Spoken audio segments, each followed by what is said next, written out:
Hey everyone, welcome back to the Real Estate 101 podcast. As always, I'm your host, Robert Leonard, and with me today, I have Rich Fettke. Rich, welcome to the show. Good to be here, man. Thank you for inviting me. Not a lot of authors write investing books and take the approach that you did with your book, but clearly I would say it's resonated with people as you have some pretty heavy hitters who have endorsed your book, such as Robert Kiyosaki, Ken McElroy, and Brandon Turner. Why did you write a financial book as a story? Yeah, actually, Kiyosaki wrote the foreword for me, which I was blessed and honored to have him do that. And in the foreword, he talks about that. He just says that, there's so many nonfiction books out there that convey information, but a lot of times people don't finish them and they don't connect with people sometimes emotionally. So I had written 20 years ago, I wrote my first book called Extreme Success. And that was very much a personal development, personal growth book.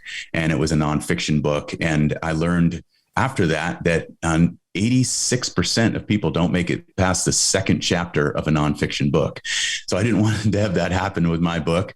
With this, I really wanted to convey this wisdom and this knowledge that I've gained over the last 20 years, running our company, Real Wealth, helping people invest in real estate, being an investor myself. And when I went through, so the story is to convey this information in an emotional way, to be an engaging story that you want to keep reading it. You want to keep turning the pages.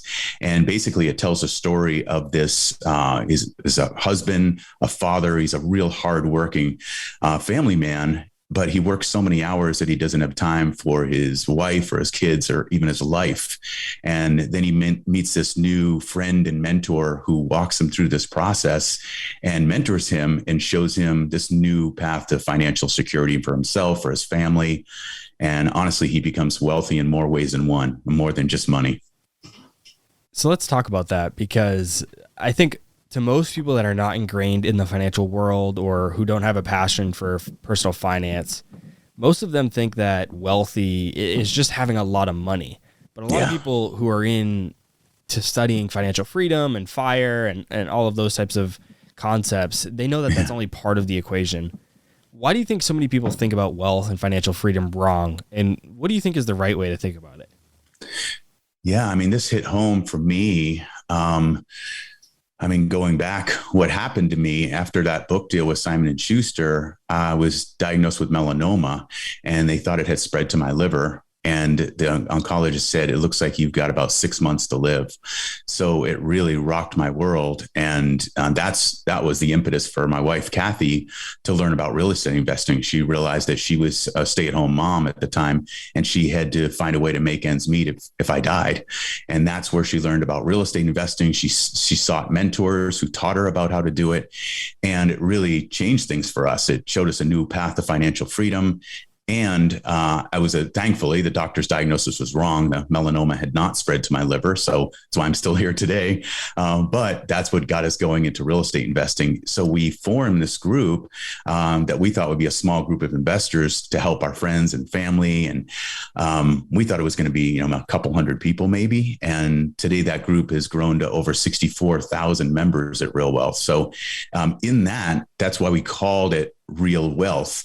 Is way back then, that was 2003 when we started this company. There was more of a focus just on drive and, material possessions and making more money, and such a focus on that. There wasn't that much talk about, there wasn't even, there was no such thing as FIRE back then, right? And there was no such thing, not much talk about financial freedom. And now today, I think people have woken up really to that there's a lot more to life than just money. So that's why we called our company Real Wealth. It was about not only just having a lot of money or money, it was also about having the freedom to live life on your own terms. And that was our purpose. That was our drive ever since we started the company. And so that's it. I live in Malibu, California. There's a lot of money here. There's a lot of rich people. But as we've heard, some people are so poor, all they have is money. So it's like, you get these people who are so financially wealthy, but they're relationship poor, or they're life poor, or they're health poor. So it's so important to us, to me. I feel it's my purpose to really help people create real wealth. That is our purpose at our company, is helping people create real wealth and having the money and the freedom to live life on their own terms. So I think that's it. It's like, there's something there around taking the focus on only money and learning that as a coach. Before we started Real Wealth, I was a business and personal coach for 15 years. And I would work with a client and I'd pull out this life wheel, and there was 10 areas of their life. And I'd sit down and say, okay, let's just complete this life wheel. I want us to take a snapshot of where you are in your life right now. And I want you to rate these different areas of your life 0 to 10. So 0, it sucks. 10, it couldn't get any better. And it goes all the way around. So it goes career and money, important, but then there's health, there's your significant other and romance, there's personal development and growth and learning, there's fun and recreation, spirituality. And a lot of times I'd be coaching like a CEO or a business owner, and they'd say, no, I don't, this is not what I want to coach on. I want to coach on profits. I want to coach on making more money. And I would just pause and just say, okay, we're definitely going to coach on that. However, do you realize that if you don't put attention over here in significant other and romance, that you could end up losing 50% of that money, right? 50% of those assets if you don't take care of that relationship. And they're like, oh, it's a good point. Or I'd say, how about over here, health and fitness? If you don't take care of that, you could lose 100% of that because you're not going to be here to enjoy it. So sometimes, most of the times people would just say, oh, wow. Yeah, that's true. Okay, let's fill this thing out and look at it. And usually we would have more goals working together than just their finances. All of a sudden they would be getting in better shape. They'd be a better spouse. They'd be spending more time with their family. They'd start to structure their life in a way that was on purpose, that was fulfilling, that was real and authentic. So that's the way we see real wealth. And that's why I think it's important. Not only do you look at those things from a different perspective, but the mentor in your story also has an unconventional perspective on a little bit more traditional financial concept, and that's assets and liabilities. Tell us a bit more about that. Yeah, it's looking at it the same type of thing. And then, again, these are the lessons that I've learned with, running Real Wealth now for 19 years. And Kathy and I will interview people on our podcast, and we'll ask them, what is real wealth to you? Or where were you? And what did you do? And where are you now? So seeing the stories of these different folks and what they've done and what they've accomplished, it just got me thinking. I was actually on a hike once, and I was just pondering this thing about assets. And so often we look at assets as just like the money-making things. I think Robert Kiyosaki did a great job at really having us look at assets versus liabilities on the financial sense. But on this hike, I was thinking about, it feels like there's more than that. I see assets, and the way the mentor describes assets to his mentoree, whose name's Ryan Brooks, is the character in the Wise Investor book. He says that assets are anything that brings you income or better health or happiness or time, really. Those are assets. And then liabilities, you flip that around, it's on the other side. So a liability is anything that costs you money or costs you health or costs you relationships or costs you time. So it's almost like you get to compartmentalize and just say, okay, is this an asset or is this a liability? You can even look at like the people in your life. Is this person an asset in my life? Do they add to my life? Is it more fulfilling? Is this a great relationship? Do they help me get ahead? Do I help them get ahead? Or are they toxic? Are they a drain? Are they a liability? And you can that's just one example. And you can look at that like a filter and just say, you know what? I need to have a conversation with this relationship with this person. Or you might say, I need to move on. I need to put more people around me that are assets. And so that's one example, but it could be anything, looking at time. You can really look at that. It's like, is this an asset? Is this going to save me time? Is it going to bring me more time? And we hear that. We talk about, when in business, our people are our greatest assets, right? Businesses are made of people. And so they're often our greatest assets because they're freeing up our time. They're doing the things that they're great at. I'm not the smartest guy in the world. And there's people on our team. We have about 22 employees. And there's a lot of people on our team that are way smarter than I am, especially in their specific areas of expertise. So I think that's another one. They're real assets. They free up my time. They help me grow the business and expand the business. So like a team, we're all in it together. And the only thing more important than a great idea really is a team that can see it through, right? I think it's so important. Your entire presentation at the conference that we were just at together was great. And I really enjoyed the whole thing. But this Thank you. piece about assets and liabilities is what stuck with me the most. I have notes on my notebook specifically from that because I had only heard people talk about assets and liabilities from a financial perspective. You always hear people argue, oh, that's an asset. No, it's a liability. And people can go back and forth. Some take the Robert Kiyosaki kind of approach to it. And a lot of people change their perspective because of that little purple book, Rich Dad Poor Dad. Yeah. But the first time I had heard it framed this way was from you. And I really like this concept of not just financial, but time, health, wealth, happiness. I really like considering those as part of your asset liability equation as well. Thank you. I give it credit to the power of walking. The Stoics said that, so many thousands of years ago, a couple thousand years ago, it's get out and hike and walk on your own. And so I do that often. We have a trail right off our property here, and I take no electronics with me, and I just go and I hike for, hour and a half. And it's just amazing how many cool insights you get. And that was one of those that I just downloaded, and it just hit home for me. So I'm glad you dug it, because I really did when I was just like, oh, thank you, subconscious or whatever I just tapped into. I really like that. Yeah, I really like it as well. And a friend of mine, he actually founded the podcast company that this show is a part of, Stig. He also says he gets some of his best thinking done when he's walking. Him and I will have kind of strategy meetings about the business, talk about where we should go, what we should do, what we should change, et cetera. And he almost always says, all right, I need to go for a walk and think about this and decide where to go from here. Nice. Love it. A lot of people think climbing the corporate ladder is going to eventually get them to where they want to be financially. But why do you think climbing the corporate ladder actually doesn't give the financial security that a lot of people think that it will or that they're looking for? Yeah, that's why I wove that story into The Wise Investor. I really gave thought to what is it that I want to communicate? What is it that I really want to have people shift and move in a different direction, or almost have a new awareness? And it was, again, coming from the members of our network who were trying to climb that corporate ladder, and they were working so many hours and working so hard and not really able to get ahead. So I see there's something in there about this. Number one, it doesn't create freedom. So often climbing the corporate ladder takes away freedom. You have to keep putting in more hours to get the next promotion, and then they give you more responsibility, and you feel just stuck. And sometimes you get trapped in that corporate ladder. And it's like the old Stephen Covey. You got to make sure that ladder is leaning in against the right wall. Sometimes people are climbing up. It's like, oh man, this is not the wall I wanted to climb. So I think that it can be a trap. I'm not saying it's a terrible thing. You can have a corporate job. What I'm trying to convey in the book is the importance of having your money make money, being that wise investor, investing. So there's something about getting trapped in that and getting comfortable and being safe. And so I think that's where getting caught on that corporate ladder is so often is because people fear the change. They fear the change of stepping off that ladder. And they're like, then what? Then what would I do? And what if I fail? So I think that's a huge part around that corporate ladder trap.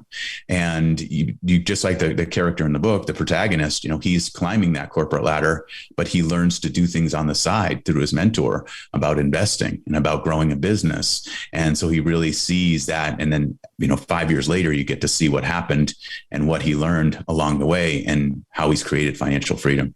So hope that answers the question. A big piece of going after and obtaining financial freedom is the right mindset. So how can people shift their limiting beliefs that are keeping them stuck and blind to what's possible in their lives and finances? I mean, isn't it wild? It's like we all have that. We all have those limiting beliefs. They usually come from childhood. And that's what I learned so much through coaching is it didn't matter who I was coaching, those CEOs that I mentioned, the entrepreneurs, the artists, the attorneys. It's like every single person I ever coached has this inner voice, that negative inner voice I like to call the gremlin. I have it too. It definitely came up. I was diagnosed learning disabled when I was a kid. So I've got a really powerful gremlin that tells me I'm stupid. I'm never going to amount to anything. So it's recognizing that gremlin. The reason I like to call it a gremlin is like you get to separate it from reality. You get to say, oh, there's this little voice in my head. There's this little guy or gal that's berating me. And it's those little whispers in our mind that we're not aware of.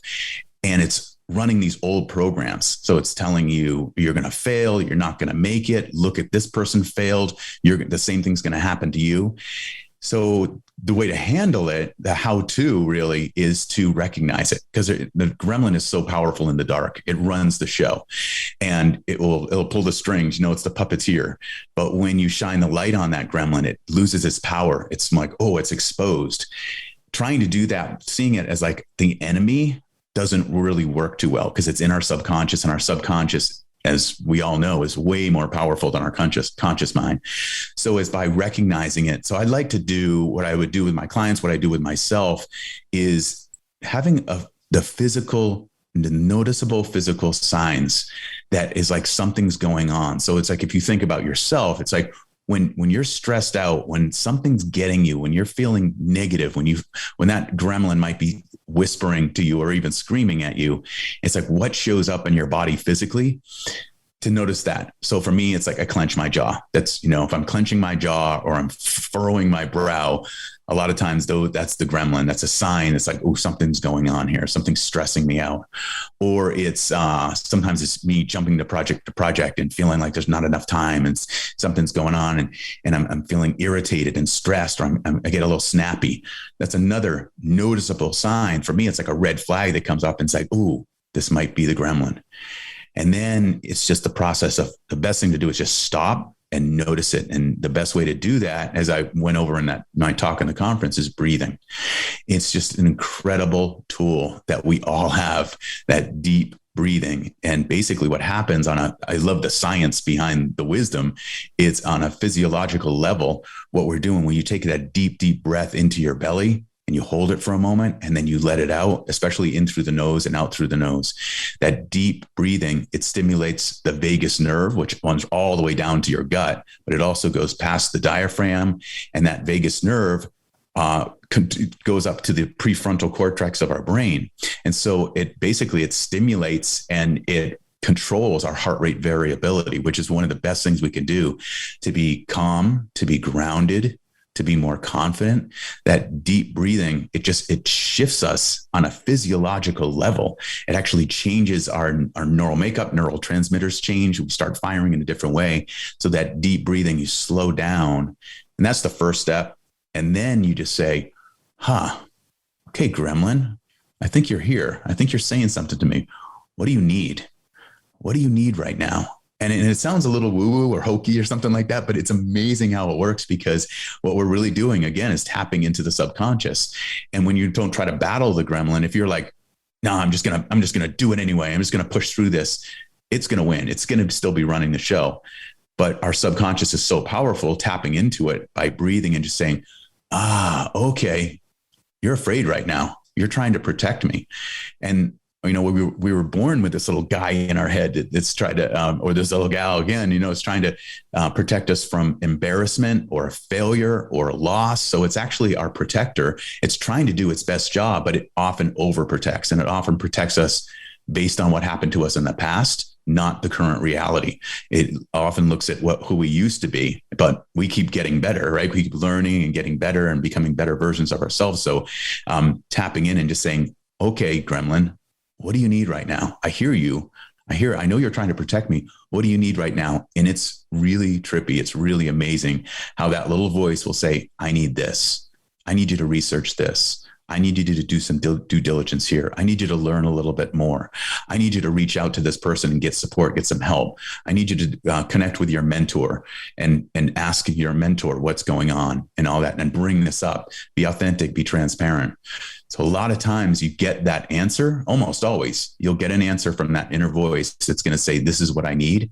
And then it quiets down. And then you can even say, I close my eyes and I do that deep breathing. I have that conversation with my gremlin. I say, what do you need? And then I'll even say, is there anything else you need? Anything else you need for me to move forward? And then, sometimes they'll say, yeah, I also need this from you. Sometimes they'll be like, no, I'm good. You do that. And we're good to go. And it's amazing that fear drops down and you get more grounded and you get to move forward toward what's most important to you. A lot of this I learned from adventure sports. I love to rock climb and surf. I used to bungee jump a lot and skydive, all these things. And so it's the same type of thing.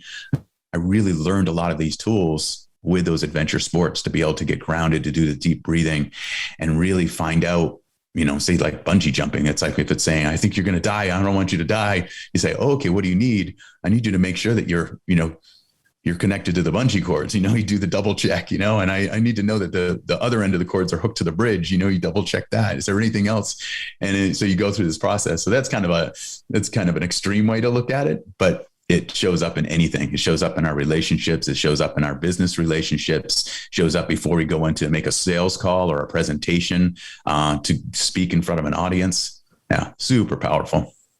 How can we tailor that to financial freedom? What if somebody is thinking to themselves, they want financial freedom, they want to achieve that, but their little gremlin is telling them they don't have what it takes, they're not smart enough, they can't do it, whatever the reason is. How can we kind of fight that gremlin to achieve financial freedom? Yeah, that's great. And I would just change that word a little bit instead of fighting the gremlin, because it's almost like what we're told to do, feel the fear and do it anyway. And there's some truth to that, but it's like, feel the fear, listen to the fear, find out what it needs, then do it once you get some answers. So I think it's the same thing with financial freedom. I go through the same thing. I got a gremlin that says, everything you've developed and everything you've grown, all the money that you have, you're going to lose it. You're going to lose it. I know there's a lot of fear right now out in the world with the economy and what's happening with our deficit, with interest rates rising. A lot of people say, oh, I missed the boat for investing. It's all that gremlin is just like, oh yeah, I'll take that to try to protect. So it's the same process. It's slow it down, get grounded, breathe, say, this is what I want. And when you get clarity about what you want and imagine that, and just like the process we went through in that talk that I just gave, it's this process of looking forward into your future. I think it's really powerful to just slow down and think about really, who is your future self? Where are you 10 years from today? And really close your eyes, imagine that person, imagine meeting your future self 10 years from now, and imagine they have financial freedom, and kind of go through the day with your future self and look at how they're living, what they're doing, all that stuff. That taps into a different part of the brain, that reticular activating system that has you look for opportunities that can create that. But when you see that financial freedom, you see that future self. If you don't see it, then that's a good sign to be like, okay, based on your subconscious, the way you're living now is not going to get you to financial freedom. But it's when you tap in and you see your future self, and it's a vision that you like, it's like, oh, okay, I can get there. I just need to keep taking the steps. If I keep doing what I'm doing, I keep growing, I keep learning, then I will get there. So it's coming back. Once you get clear on that's what I want, that's what my future self looks like, that's what my life looks like in the future, that's financial freedom. Then you can just say, okay, what are those potential obstacles? Okay, gremlin, what are you afraid of? What do you need from me? What are those obstacles that might come up on this journey? And then you start to get some answers. And it's really powerful. There's been studies on this, and she has this process called WOOP. It's wish, outcome, obstacle, and plan. So the wish is you think, and they did a lot of studies on this. So they have people look at, one group would just say, what's your goal? What do you want to achieve? And then they go, cool, write it down. Now go for it. And then the other group, they said, what's your outcome? What do you want to achieve? They said, okay, cool. Now what obstacles might you encounter? And they would list all their obstacles, and they would be if, then that. So if this obstacle comes up, here's what I'll do. If this obstacle comes up, this is what I'll do. And then they followed up with this group later. And the group that thought about their obstacles had an incredibly higher percentage of accomplishing their goals than, I can't remember the percentage, but it was way up there. It was like over 50%. I think more up in the 70 or 80%. The people who looked at their obstacles ahead of time had this much higher rate of accomplishing their goals than the group that didn't, because they were prepared when those obstacles came up. They didn't just shut down and say, oh, that's it, this isn't working or anything like that. And it's like, or even if it's on like a diet or something like that, the people who thought about, wow, okay, my goal is to lose 10 pounds. And one obstacle might be going to a party, and there's going to be all these foods that are, on the naughty list. So if if that happens, this is what I'm going to do. This is how I'm going to behave. So any type of obstacle like that. And so it just increases your odds. What role does or can real estate play in kind of this whole picture that we've been talking about, and also someone's journey towards financial freedom? Do they have to invest in real estate to become financially free? I don't know. You don't have to. I think you have to invest in assets, especially if it's financial. We're talking about financial assets. So if you have to invest in assets that are going to have your money grow, have your money work for itself, have your money make money. So in the Wise Investor book, that is the main character, the protagonist. His wife has a business, and so she starts to learn through the mentor and the mentor's wife. She starts to learn about how to really grow her business and really turning into a cash flow machine and to really grow that. So the book kind of sandwiches that. It's like, whatever that asset is that you can invest in, you can put your time and your effort and your money into, that's going to grow. And it's going to be like that golden goose that's going to keep laying the golden eggs.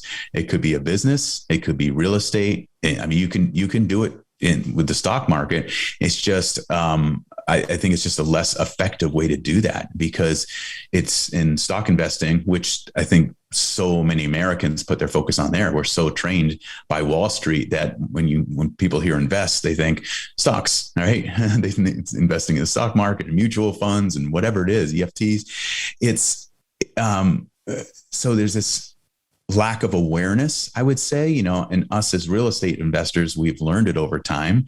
The people who've read that purple book, Rich Dad, Poor Dad, have learned it and really stepped back to say, like, there's so many benefits. I mean, those big five, you got monthly cash flow, you got appreciation, monthly cash flow coming in if you have whatever type of real estate, rental properties, apartments, whatever it might be, even self-storage. It could be mobile home parks, but it's that ongoing, consistent monthly cash flow that keeps growing over time. That can create financial freedom. You've got the appreciation of real estate over time, which can also create financial freedom. You got the tax benefits, which doesn't really make you money, but it saves you money. We know that the huge benefits of the tax savings that you get from owning investment properties and the depreciation, it's incredible. So there's so many benefits to that. And then now with crazy inflation too, there's this hedge against inflation, getting locked in on a long-term loan at a low rate. And as the dollar devalues over time, which we're seeing that happen drastically now, having that hard asset is an amazing hedge against inflation. So do I think real estate's the best way to create financial freedom? Absolutely. But there are other ways to do it. Give us a quick overview or rundown of your background and your experience with real estate. I know you're a real estate investor yourself, so give us a timeline and a little bit of color around your experience there. Hey guys, I wanted to give a quick shout out to Trade Coffee for supporting the Investors Podcast Network. I've always had trouble finding fresh coffee at the grocery store because a lot of the time it has been sitting on the shelves for weeks and eventually goes stale. Trade Coffee sells the freshest roasted and ethically sourced beans from America's best local roasters. They deliver right to your doorstep with free shipping as often as you'd like. I got started with Trade by taking their simple quiz online. It was super easy as they asked me a few questions such as how I make my coffee, whether I'm a coffee expert or beginner, and if I add milk or cream to my coffee. The results matched me with the Nebula Dark Roast, and let me tell you guys, I cannot get enough of it. It was roasted right here in the US in Oakland, California, and it has a comforting and rich taste with added honey to help me satisfy my sweet tooth. Another reason I love Trade is because they support small businesses and ensure they're sourcing their beans from sustainable sources. Trade has delivered over 5 million bags of fresh coffee, and they have more than 750,000 positive reviews. If that isn't enough for you, Trade literally guarantees you'll love your first bag too, or they'll replace it for free. Right now, Trade is offering new subscribers a total of $30 off your first order plus free shipping when you go to drinktrade.com/TIP or click the link in the description below. That's more than 40 cups of coffee for free. Get started by taking their quiz at drinktrade.com/TIP and let Trade find you a coffee you'll love. That's drinktrade.com/TIP for $30 off your first order. Sure. Yeah. I've had some lessons learned. Some things have worked well. More things have worked well than they haven't worked, but I definitely learned some lessons over time. But it was way back then in 2003 when I got that diagnosis, and Kathy found this way to create a new way to bring income, and it was through real estate investing. And soon after that, we were Kathy had one of the earliest podcasts way back in 2005, and she had Robert Kiyosaki on it, and he said, "Sell your high-priced California properties and go to Texas. That's where things are happening." And so we took his advice, and that's what we ended up helping other people do. And so we went out to north of Dallas, a little place called Rockwall, Texas, and Wiley, Texas. And we ended up buying 5 investment properties out there. And that was the icebreaker for us. It was like, oh, wow, this is really cool. We, locked in, we had our monthly cash flow coming in every month. And it really just, that first investment property is such a mindset shift, isn't it? It's just like you start to see things in a whole new way, and you're like, oh, wow, if I can do this with 1, I can do it with 5, I can do it with 20, and I can grow from there. So I love single family as a start for anyone because it's so easy to understand, especially if you've bought a property in your primary. Buying that second property it's not too much gremlin in there. It's like, oh, I can get this. And then over time you learn it. You start to, learn financial analysis and cash flows, and then you can grow and graduate from there into larger properties, or different types of some vehicles. So anyway, but for me, so that was our start. It was buying these 5 properties in Texas, and where we didn't take our advice. We're like, telling our group of investors, take our advice because we're not using all of it. We were, what we didn't do is we didn't sell our high priced California properties. We had a couple that we were holding because they had been appreciating like over $100,000 a year for several years. And we're like, we just were in that mindset of like, it's going to keep going up. And then 2008 hit, we lost a lot. We had to do short sales on there. And it was a punch in the gut. So it really told us a lot about every property has to make sense from the day you buy it. You have to at least have some cash flow in there and financial reserves. So I think that's huge. So then we went on from there, starting Real Wealth and helping other investors grow. And we started to invest with these other investors. So at Real Wealth, we have about a dozen property teams and brokers around the country that we've been in relationship with for many years, over a decade. And they're like the boots on the ground. So they're separate companies, but they find these incredible properties, they fix them up to rent ready condition, and or nowadays they've been doing a lot of new builds, so brand new builds. They put property management in place, and that's what we do at Real Wealth. We educate investors, and then we refer them to these other property teams and brokers so they can acquire these cash flowing properties. And so that's what Kathy and I did. We started to put our own portfolio together, properties in Florida, in Pittsburgh, Pennsylvania, in Cleveland, Ohio. So a lot of in that kind of that southeast area in the South, just because better cash flow. It doesn't make sense to invest, and you're not going to get cash flow in California. It's pretty hard to do that unless you're doing like short-term rentals. And then so we were just on that path. And then in 2010, we had a developer come to us, and because we had grown our reputation and we were out there just, in the media, Kathy had been doing a lot of news shows. She's been asked to be a guest expert on like Fox News and CBS and CNBC and Money Watch, all these things. This developer called one day and he said, I've got a project up in Portland, Oregon. This is after Lehman Brothers collapse, and it was so hard to get financing. And this guy had an $8 million construction loan. He was almost done building these townhomes right on the river in Portland, but he ran out of money. And so he was desperate. And this developer had located and found this. And he said, if you guys can raise $3 million, we can assume this construction loan, bail this guy out, and take this project over. So that was our first syndication. And so we sent out some emails and said, hey, we're raising funds, broke some SEC rules back then, back in 2010. But we learned about syndicating and bringing a group of investors together to take on a bigger project. And that went incredibly well. Investors get over 20% return on their money. And so that was our start into syndication. So Kathy and I are also LPs in syndications and sometimes GPs in these syndications, mostly ground up residential development. So we've done developments in Reno, Nevada. We've done developments. We have a development right now in Park City, Utah. We've been in Florida. We have a development that's almost done in Bozeman, Montana. So like I was saying before, we started with single family. We still do that. We still believe in it. And we've also grown, and we partner up with our investors to do bigger deals. It's really interesting for me to hear, because I'm kind of at that point where I've done single family homes as rentals for the last 2 to 3 years or so. And I own my single families north of Dallas in a small town. You've probably, just because of where you lived, you're probably familiar with it, but it's called Wichita Falls.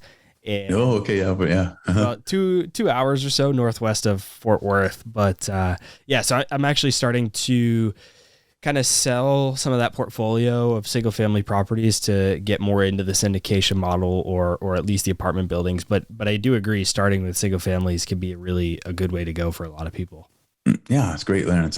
It's almost like training wheels, and we have members in our network who have, 20 or 30 single family properties, and they've got a total system. They got everything worked out, and one family in particular, it's the dad, and he did his 10 investor loans, and his wife did the 10 investor loans, and then they started to bring their kids into it. So now their whole family, they all own investment properties, and it's really cool. It's really cool to see what they've done and what they've created and how they've paid those off. They own a lot of them free and clear now, and just they're getting that consistent monthly cash flow. Yeah, one-off single family houses are tough, but if you do 5, like once we got to like 5 or so, then like you said, you could build a system, and now it's almost like we have a 5 unit rather than, all these single individual houses. So it's not as bad, but yeah. You, during your speech or your talk at the conference that we were just at together, you mentioned Viktor Frankl. I've heard him talked a bit about before, his book, Man's Search for Meaning. I know you're a big fan. For those listening today who haven't heard of the book or Viktor's story, give us an overview of the book and his story. Yeah, I heard about Viktor Frankl because I love to study Stoicism. I think it's really powerful that the control that we have over things in our own mind, and to let go of the things that we can't control. And there's so many things, especially nowadays, that we can't control. And so it really turned me on to this. It's like, instead of getting stressed out about all this stuff, it's like, I'm just going to focus on what I can control, what's in my control. And so studying Stoicism turned me on to Viktor Frankl. And I kept hearing this book, A Man's Search for Meaning, A Man's Search for Meaning. And so finally I read it and was completely captivated with his story. He's a Holocaust survivor. He was a psychiatrist, and he studied Stoic philosophy. And so he brought all that in when he was in this concentration camp, and they were abusing and beating him, and also the other inmates, and his friends and family killed his family. It was incredibly sad. And what he realized in this, no matter what they did to him on this external body, or they tormented him or beat him or starved him, and all these things they did to him, he realized that there's nothing they could do to here. They could do whatever they wanted to his outside, but he was in control of his own thoughts. And that led him to creating what he called logotherapy, which is his whole therapy for helping people move through obstacles like this and challenges.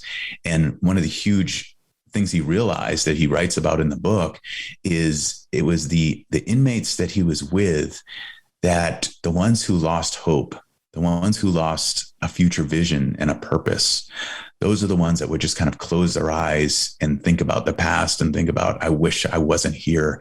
I wish I was back there. Those are the ones that lost their drive, lost their purpose, and they started to decay physically faster than everyone else, and mentally. And those are the ones that died. The ones that didn't have a future vision, the ones that didn't have a compelling purpose, the ones that did have that, like Viktor Frankl.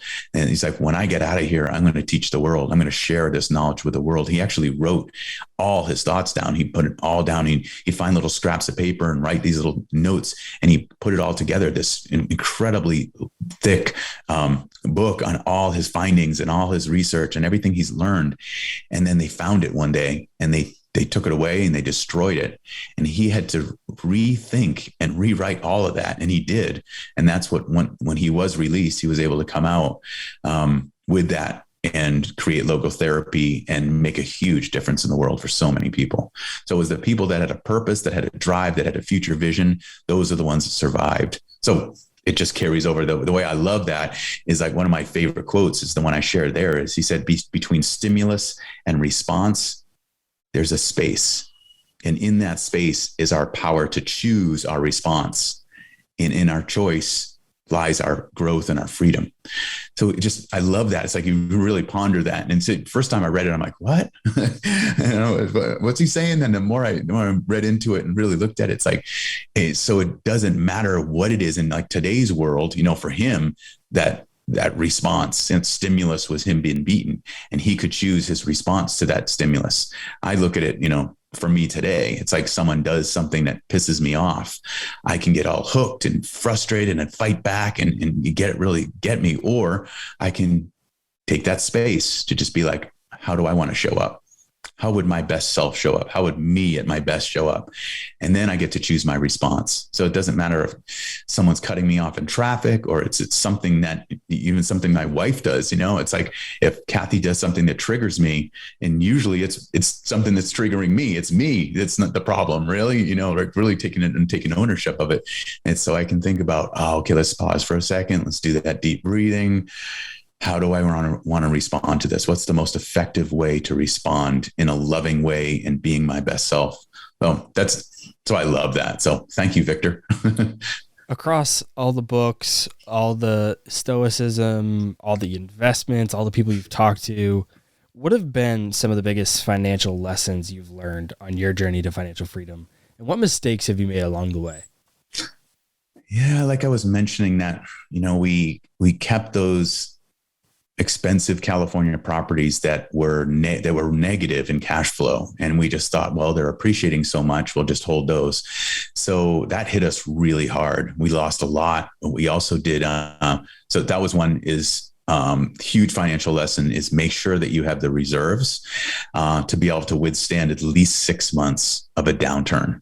And it puts your mind at ease, and also not only puts your mind at ease, but if there is a downturn, and there was something like 2008, which I don't see that happening again. This is a completely different time, a different market, different circumstances, but I still got that gremlin. It's like so many of us do who went through 2008 and had losses, or those of us who their parents went through and we saw that and we're like, I don't want the same thing to happen to me. It's like we can calm that gremlin down by having the financial reserves. So I think that's huge, having 6 months of financial reserves. Like I said earlier, make sure that every property that you purchase, whatever that investment is, make sure it makes sense from day one. Don't base it on projections of like, oh, if it's an apartment building, I can turn this around. I can raise rents. I can improve management. And then that's going to increase the value by this much. So I'm just going to go for it. It's like, don't make that assumption, especially based on short-term loans, short-term funding or bridge loans. I think that's a huge lesson too. It's, Kathy and I did construction loans around 2007. We bought a couple cabins that were being built, and we did short-term construction loans. And then we're like, oh, we'll just refinance out of these construction loans and get into a long-term loan. And we didn't do what we do today is we do a construction to perm loan, just that single close loan where we're locked in. So I think that's another huge financial lesson is really just don't make assumptions based on blind optimism. Make sure that you got the backup plan, make sure that an investment makes sense from day one, and be careful of short-term financing because you just never know when things are going to turn. It might have came from Victor. It might have come from somebody else, but what has been the most important piece of advice that you've been given? It could be about finances, investing, or it could even be about life in general. Well, beyond we have control over our thoughts. That's a big one. I would say the biggest thing for me is that realization that when I get better, everything around me gets better. So for any of us, if you look at yourself, when you get better, everything around you gets better. So it's about growth. It's about getting better every day. It's about not looking at the gap of, like Dan Sullivan says from Strategic Coach, not focusing on the gap of, oh, I want to be there and I'm not there and getting frustrated. I think it's better to look back a little bit and be like, wow, I'm better than I was. So I was, a couple of weeks ago, I was riding my mountain bike up a long hill. It was a moderate hill, so I had a lot of time to think, and I'm just like, okay, this is going to be a long hill. But I was just pondering things, and I was thinking about this whole better version of yourself. It's almost a meme now on social media, become a better version of yourself. And but sometimes it's like these cliches, they're cliches for a reason, because they're powerful and because they're important.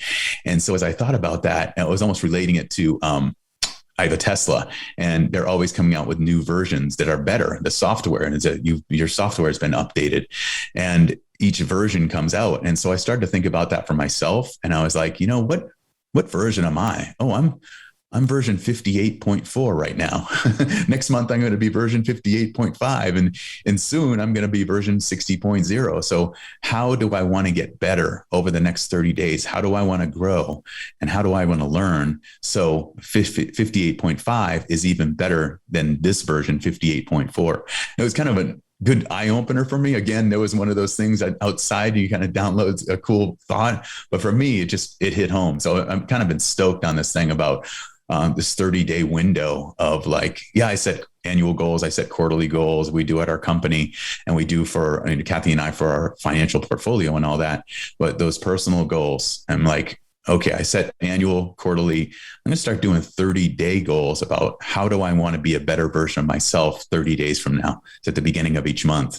So hope that helps. But I think that's what it comes down to. When we get better, everything gets better. That's the big one for me. Rich, as we wrap up the show, I want to give you a chance to tell the audience where they can go to connect with you, pick up your book, check out any other content, your podcast, whatever you got going on. Sure. Yeah. Thanks for that. Social media, it's just, I'm the only Rich Fettke in the world. So RICHFETTKE, Rich Fettke on Instagram and all that. For our company, it's just really simple, realwealth.com. And then The Wise Investor, the modern parable about creating financial freedom and living your best life. Well, I'm going to hold up my cover there so we can see what it looks like when you're searching on Amazon, if people are watching.